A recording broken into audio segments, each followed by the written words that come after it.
نبی یہ نہیں کہتا کہ مجھے مانو ورنہ ہلاک ہو جاؤ گے، یہ نہیں کہتا نبی، یہ صرف رسول کہتا۔ نبی عام ہے، رسول خاص ہے، ہر رسول تو نبی ہے، ہر نبی رسول نہیں ہے، لیکن نبیوں کی سیرت، نبیوں کا کردار، حضرت یوسف کا کردار، نبی تھے رسول تو نہیں تھے، حضرت یعقوب کا صبر، حضرت ایوب کا صبر، یہ سب کیا ہے؟ یہ کردار ہے، یہ نیکی کے کردار، نیکی کے مجسمے قرآن مجید میں بار بار کیوں آئے ہیں؟ اب اس کی بھی حکمت سمجھیے، اور کتنی مرتبہ ہے۔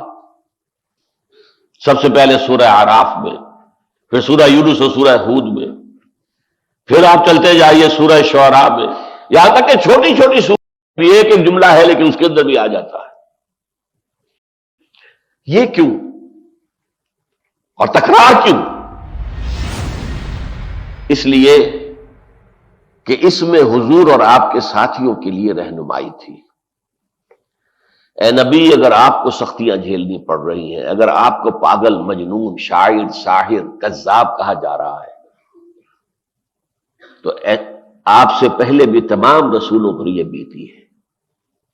ہمارے بندے نوح نے 950 برس تک برداشت کیا، فَاصْبِرْ كَمَا صَبَرَ أُولُو الْعَزْمِ مِنَ الرُّسُلِ، تو آپ بھی صبر کیجئے جیسے اولو العزم پیغمبر جو ہمارے تھے انہوں نے صبر کیا۔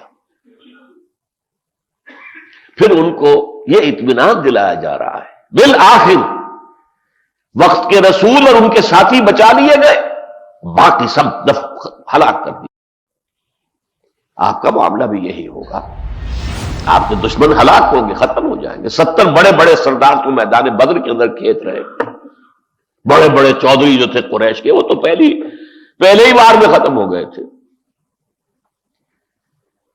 تو یہ در حقیقت وہ جو دعوت چل رہی تھی، اس میں جو مخالفت ہو رہی تھی، اس میں جو تکلیفیں آ رہی تھی، کوئی کہہ گیا پاگل ہے جی، چھوڑو ان کی باتیں، چلو چلو،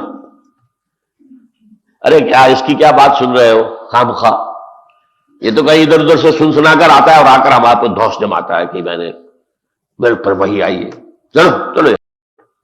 یہ ہوتا تھا نا، نبی کے دل پر ملال آتا تھا، سینہ بھیجتا تھا۔ وَلَقَدْ نَعْلَمُ أَنَّكَ يَضُرُّكَ بِمَا يَقُولُونَ، اے نبی ہمیں معلوم ہے کہ جو کچھ یہ کہتے ہیں آپ کے بارے میں اس پر آپ کا سینہ بھیجتا ہے،